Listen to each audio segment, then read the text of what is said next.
Assalamualaikum warahmatullahi wabarakatuh. Perkenalkan, saya Niken Rarasati, SSI, MSI. Saya merupakan dosen dari program studi Matematika Fakultas Sains dan Teknologi Universitas Jambi. Sebagai dosen, saya melaksanakan Tridharma Perguruan Tinggi yang mencakup pendidikan dan pengajaran, penelitian, serta pengabdian kepada masyarakat. Pada kesempatan kali ini, saya ingin menyampaikan pelaksanaan tugas pada unsur pengajaran dalam pernyataan diri dosen untuk unjuk kerja Tridharma Perguruan Tinggi atau PDD UKTPT. Saya akan memaparkan salah satu mata kuliah yang saya ampu yang sesuai bidang keahlian saya, yaitu riset operasi. Mata kuliah riset operasi merupakan mata kuliah wajib di program studi matematika untuk mahasiswa semester 5 dengan kode PMT 154 dan berbobot 3 SKS.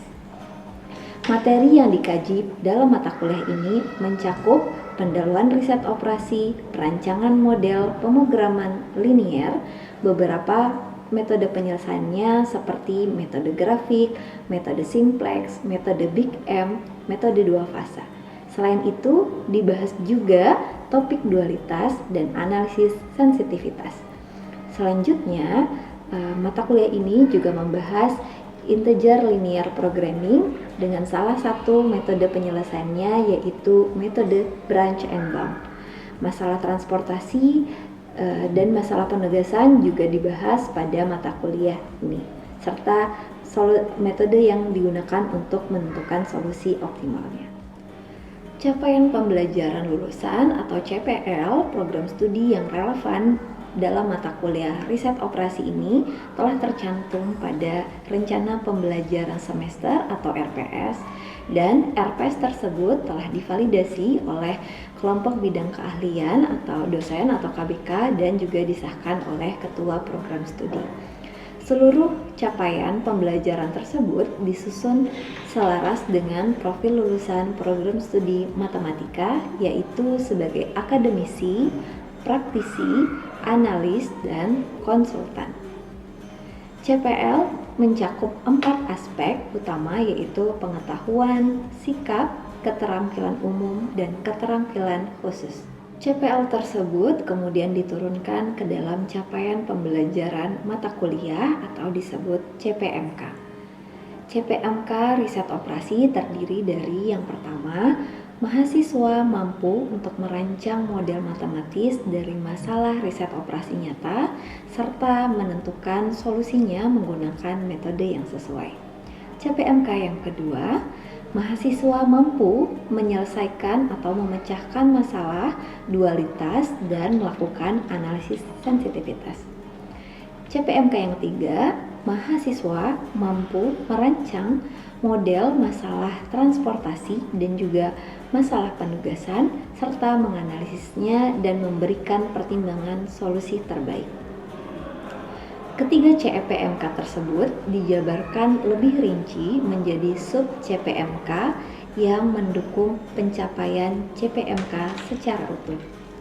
Sub CPMK riset operasi direncanakan dalam 14 kali pertemuan pembelajaran aktif ditambah 2 pertemuan untuk pelaksanaan ujian tengah semester dan ujian akhir semester. 3 komponen utama dalam proses pembelajaran pada mata kuliah ini adalah delivery, interaction, dan assessment atau biasa disebut DIA. Sistem DIA saya terapkan untuk mendukung tercapainya capaian pembelajaran secara optimal. Pada komponen delivery, saya menyiapkan dan membagikan materi pembelajaran beserta RPS yang dapat diunduh langsung oleh mahasiswa melalui sistem e-learning dan juga sistem akademik Universitas Jambi yang telah disediakan. Selain itu, saya juga menyampaikan materi melalui presentasi interaktif secara tatap muka untuk memperdalam pemahaman mahasiswa. Materi yang disampaikan dilengkapi berbagai media pendukung seperti video pembelajaran, bahan ajar digital, kuis interaktif melalui Quizizz, serta juga saya menggunakan Canva sebagai media kolaborasi. Mahasiswa dapat mengunduh bahan ajar, membaca e-modul, mengerjakan dan juga mengumpulkan tugas, serta berinteraksi dalam forum diskusi secara daring yang tersedia pada e-learning. Saya juga memastikan materi disusun untuk mendukung pembelajaran mahasiswa secara mandiri. Komponen interaction dirancang untuk mendorong komunikasi dua arah antara dosen dan mahasiswa melalui strategi pembelajaran yang berpusat pada mahasiswa. Saya menerapkan sistem Student Centered Learning atau SCL, di mana mahasiswa menjadi subjek utama pembelajaran sehingga diharapkan mahasiswa bisa lebih aktif, kreatif, dan juga inovatif. Beberapa bentuk pembelajaran interaktif yang digunakan meliputi yang pertama, problem-based learning, yaitu model pembelajaran yang berpusat pada mahasiswa dengan menghadirkan masalah kontekstual sebagai pemicu belajar. Melalui PBL ini, mahasiswa menganalisis, mendiskusikan, dan memecahkan masalah secara kolaboratif dengan dosen berperan sebagai fasilitator. Yang kedua, small group discussion, yaitu diskusi dalam kelompok kecil terkait materi pembelajaran. Yang dilakukan selanjutnya yaitu mempresentasikan hasil diskusi masing-masing kelompok untuk melatih kemampuan mahasiswa untuk berkomunikasi. Selanjutnya, project based learning. Project based learning dilaksanakan pada 2 kali, yaitu pada materi metode-metode untuk menyelesaikan model pemrograman linier, dan project yang kedua yaitu untuk menyelesaikan masalah transportasi. Jadi mahasiswa diberikan project untuk membuat model baik transportasi maupun pemrograman linier, kemudian diselesaikan menggunakan metode-metode yang sesuai. Dengan berbagai strategi pembelajaran tersebut, komponen interaction tidak hanya mendorong diskusi dan tanya jawab, tetapi juga memicu kolaborasi kelompok dan juga refleksi bersama untuk memastikan ketercapaian tujuan pembelajaran yang telah ditetapkan. Aspek asesmen dalam mata kuliah ini dilakukan secara objektif berdasarkan kemampuan masing-masing mahasiswa. Komponen penilaian telah dijelaskan di awal perkuliahan dalam kontrak perkuliahan, dan nilai penilaian terdiri dari 4 komponen utama. Yang pertama, aktivitas partisipatif sebesar 20%, tugas dan kuis masing-masingnya 5%, project untuk project pertama dan kedua itu totalnya adalah 50%, serta UTS atau ujian tengah semester dan ujian akhir semester sebesar masing-masing 10%. Sistem penilaian mencakup asesmen formatif dan juga sumatif. Untuk asesmen formatif dilakukan selama proses pembelajaran melalui kuis, tugas individu dan kelompok, proyek, serta penilaian sikap dan keterampilan sesuai yang telah dicantumkan dalam RPS. Tujuannya adalah untuk memantau perkembangan belajar mahasiswa, memberikan umpan balik, dan membantu mereka untuk mencapai capaian pembelajaran yang telah ditetapkan. Sedangkan asesmen sumatif dilaksanakan pada akhir periode pembelajaran melalui UTS dan juga UAS untuk mengukur pencapaian keseluruhan CPMK yang telah ditetapkan. Untuk mendukung pencapaian pembelajaran, saya menggunakan berbagai literatur yang relevan dan terkini, serta menyusun bahan ajar mata kuliah ini bersama tim teaching. Referensi yang digunakan meliputi buku-buku rujukan, karya para ahli di bidangnya, artikel-artikel jurnal bereputasi yang memiliki nilai kebaruan, termasuk hasil penelitian saya dan tim penelitian, Pemilihan sumber-sumber tersebut bertujuan agar mahasiswa dapat mengikuti perkembangan ilmu pengetahuan dan teknologi mutakhir, sekaligus memperkaya wawasan dan pemahaman mereka terhadap materi yang dipelajari. Baiklah, selanjutnya saya persilahkan untuk menyaksikan video proses pembelajaran pada mata kuliah riset operasi dengan materi pertemuan kedua, yaitu model pemrograman linier. Selamat menyaksikan. Assalamualaikum warahmatullahi wabarakatuh. Waalaikumsalam warahmatullahi wabarakatuh. Selamat siang semuanya. Siang, Ibu. Sehat? Alhamdulillah. Oke, hari ini kita masuk ke pertemuan kedua mata kuliah riset operasi. Sebelum kita mulai, mari kita berdoa menurut agama dan kepercayaan kita masing-masing. Semoga pelajaran hari ini bisa kita terima dengan baik. Berdoa. Oke, berdoa selesai. Oke, sebelum masuk ke materi, saya presensi dulu ya. Ya, Bu. Hadir semua? Ada yang nggak hadir, Bu? Siapa? Miranda ya, tadi dia ada menghubungi saya. Kayaknya sakit dan sudah mungkin. Oke, materi hari ini seperti biasa sudah saya upload di e-learning. Sudah dibaca? Sudah, Ibu. Ya, berarti ini tinggal kita diskusi lebih lanjut ya. Oke, nah sebelum itu saya mau menyampaikan capaian pembelajaran yang ingin kita peroleh hari ini. Jadi harapannya satu, kalian mampu untuk merancang model matematis dari masalah riset operasi yang real, khususnya untuk pertemuan kedua ini untuk merancang model pemrograman linier. Nah, indikator pencapaiannya apa? Saya harap kalian nanti mampu menjelaskan apa itu definisi dari pemrograman linier, terus mampu memformulasikan secara matematis masalah pemrograman linier, dan selanjutnya mengubah model pemrograman linier tersebut dalam bentuk kanonik atau bentuk sederhananya, oke, atau bentuk standarnya. Oke, nah ini adalah materi yang mau kita bahas. Yang pertama, bentuk umum pemrograman linier itu seperti apa? Kemudian bagaimana cara kita mengkonstruksi model pemrograman linier, dan nanti seperti apa sih bentuk kanonik dari pemrograman linier. Ya, jadi ada 3 ini yang akan kita bahas. Punya kasus, yaitu kasusnya adalah saya kasih judul adalah memilih konten bagi konten kreator. Sengaja saya mengambil dari beberapa kasus yang dekat sama kehidupan kita sehari-hari agar kalian tahu, oh, kasus-kasus atau masalah-masalah seperti apa sih yang bisa kita modelkan dalam pemrograman linier. Ini kasus pertamanya. Seorang konten kreator, siapa yang suka buat konten? Seorang konten kreator ingin mengoptimalkan waktunya untuk membuat konten video. Nah, dia hanya ada waktu 10 jam per minggu.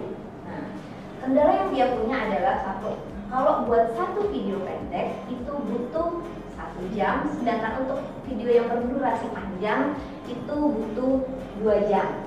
Nah, video pendek itu biasanya dapat views-nya itu sebanyak 1000, sedangkan kalau video panjang itu olah atau formulasikan dalam model matematis. Apa sih keuntungan kita membuat formulasi model matematis dari suatu masalah pemrograman linier adalah kita bisa mengukur dengan pasti keputusan yang akan kita ambil. Oleh karena itu perlu sekali masalah yang seperti ini kita tulis dalam formulasi matematis, kita selesaikan dengan metode-metode yang sesuai. Nah, nanti ini saya mau kasih gambaran masalah-masalah apa aja yang bisa kita modelkan dalam. Terus ini contoh kasus kedua. Kasusnya adalah pilih mahasiswa ceritanya ya. Nah, mahasiswa ini dia punya uang jajan 100.000 per minggu, cukup nggak? Sekarang apa udah naik ya? Padahal katanya efisiensi ya. Oke, ada 100.000 uang jajannya jatahnya per minggu. Terus ia ingin membelanjakan uangnya untuk nongkrong di kafe sama berlangganan streaming, kayaknya sekali langsung habis ya. Langsung habis kayaknya ya. Kayaknya sudah butuh 50.000. Ini sebulan ya. Sedangkan kita hitungnya 100.000-nya per minggu. Perhatikan satuannya. Kemudian dia ingin memaksimalkan hiburan tapi tetap tidak melebihi anggaran yang dia punya. Nah, ternyata kalian memanage uang nih mahasiswa, bisa juga loh kalian buat model matematisnya. Ternyata gitu ya. Oke. Setelah kuliah, nyampe gak 10 jam kalian ada waktu di luar kuliah? Enggak. Kemudian dia ingin mengalokasikan waktu belajar sama istirahat. Nah, jangan sampai pula ya kebanyakan istirahatnya dibanding belajar. Mahasiswa pengen menghabiskan setidaknya 2 jam untuk belajar dan minimal 3 jam per hari untuk jaga kesehatan dengan istirahat ya. Nah, dia ingin memaksimalkan pemahaman materinya dengan cara mengoptimalkan waktu belajar dan juga istirahatnya. Mungkin dia mikirnya kalau belajar terus pusing kali ya, jadi nggak optimal juga penyerapan materinya. Asumsinya, jadi kita asumsikan setiap jam belajar itu punya peningkatan pemahaman sebesar 5 poin. Sedangkan kalau untuk istirahat meningkatkan konsentrasinya 2 poin. Ini ceritanya mau berentrepreneur, investasi ceritanya kan. Siapa nih yang naruh saham? Udah main saham? Afif. Kalau Olive dia investasinya emas, ya. Oke. Oh Bitcoin, oh tahan ya. Oke, Tegar ingin menginvestasikan 1 juta per bulan ke 2 jenis investasi. Ada saham dengan returnnya 5% per bulan, tapi resikonya tinggi. Ada reksadana, returnnya 2% per bulan dengan resiko rendah. Nah, minimal investasi di saham itu harus 200.000. Nah, dia tidak ingin tapi menaruh 60% uangnya di saham. Nah, gimana ya cara membagi investasi agar returnnya itu maksimal? Ternyata ini bisa kita buat model matematisnya. Kalori sama proteinnya. Dia makannya di kantin kampus ceritanya. Nasi ayam, katsu apa saus tiram? 15.000 benar nyampe nggak tadi? Nah, enggak ya, 15.000 ada 600 kalori dan 40 gram protein. Sedangkan kalau beli salad buah 10.300 sama 10 gram proteinnya. Anggarannya maksimal 60.000 per hari. Nah, nanti kalau misalnya ada yang mau ditanyakan, silakan ya, tidak perlu menunggu hingga akhir perkuliahan. Oke, linear programming itu bukanlah pemrograman komputer. Mungkin kata-kata pemrograman kalian familiar sama waktu kita kuliah pemrograman komputer ya, tapi sedikit berbeda. Nah, lebih mungkin kita definisikan sebagai model perencanaan. Itu mungkin lebih tepatnya untuk pemrograman itu sendiri. Linear apa artinya? Artinya fungsi yang terlibat dalam model tersebut adalah semuanya berbentuk linear. Siapa yang masih ingat fungsi linear itu apa? Atau boleh kasih contohnya? Fungsi linear.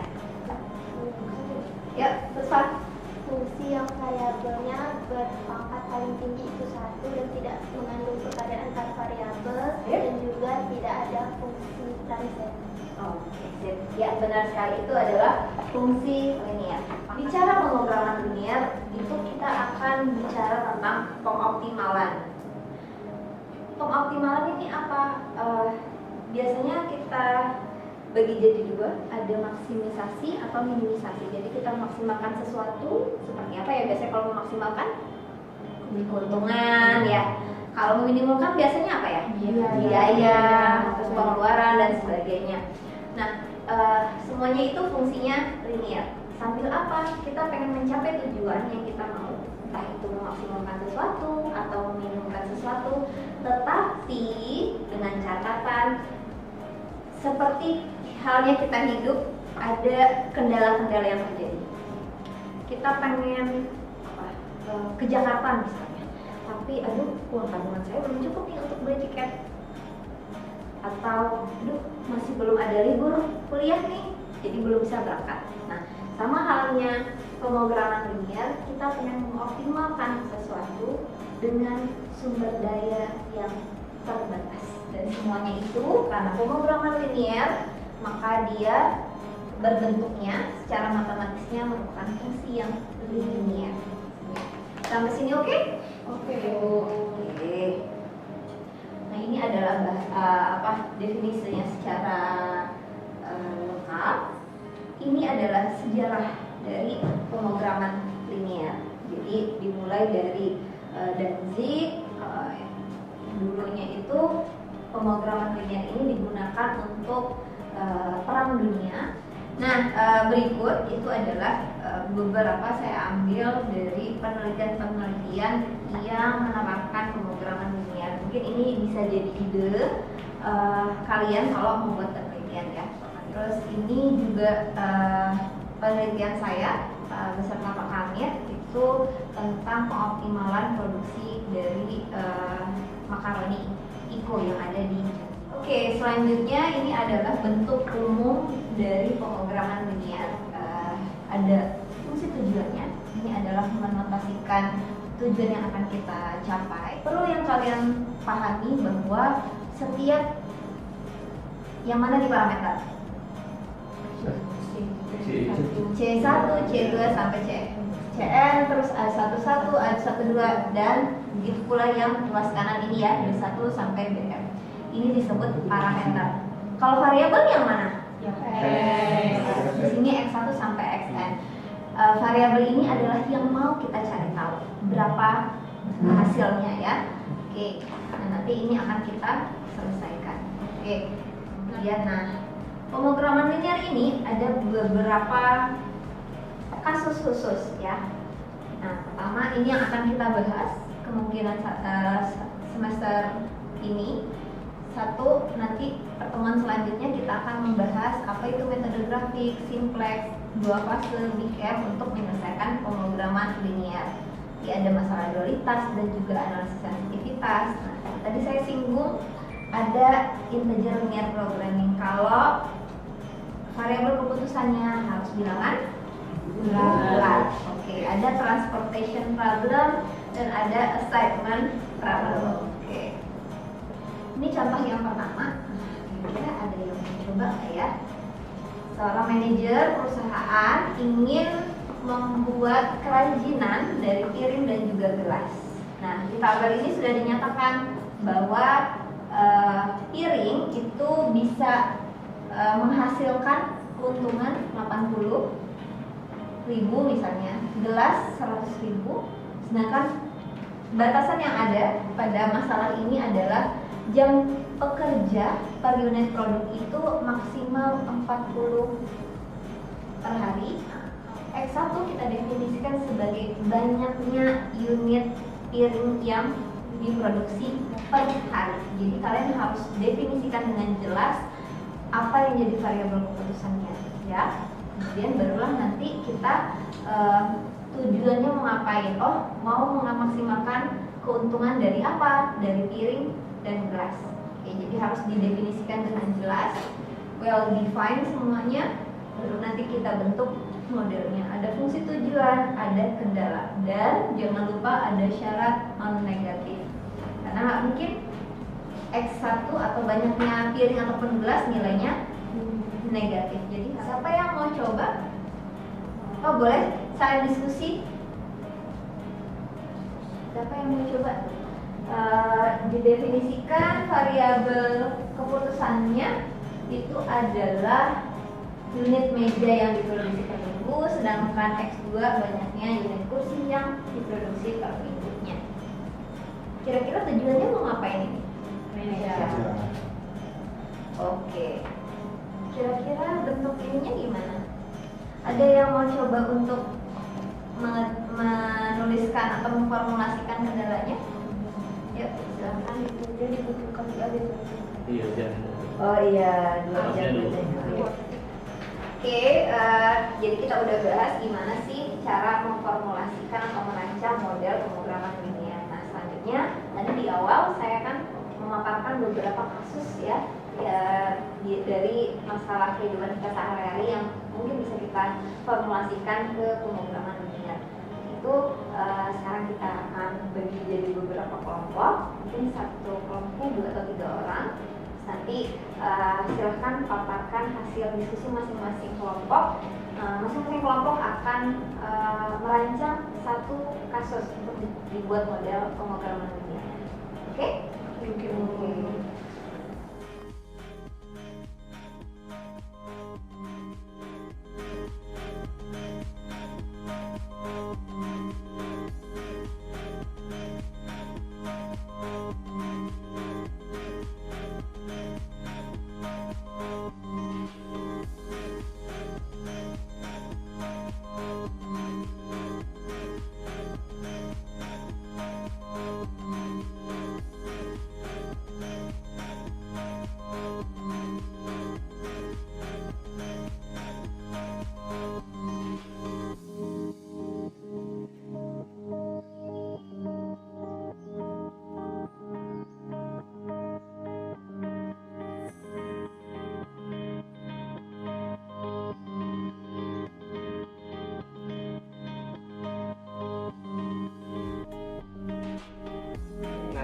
Pada kasus pertama itu, konten kreator ingin memaksimalkan keefisienan dari waktu dia, yaitu ketika dia akan membuat video pendek itu dapat 1000 views. Yang kedua, kalau dia videonya panjang dapat 5000 views dengan waktunya terbatas 1 jam untuk video pendek, 2 jam untuk video panjang dalam waktu 10 jam.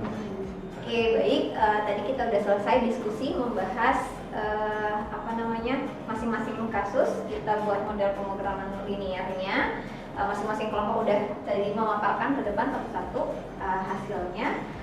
Kira-kira sudah bisa sekarang buat model matematika dari masalah pemrograman linear? Bisa. Oke, alhamdulillah sudah bisa ya sekarang. Oke, ada pertanyaan lain mungkin?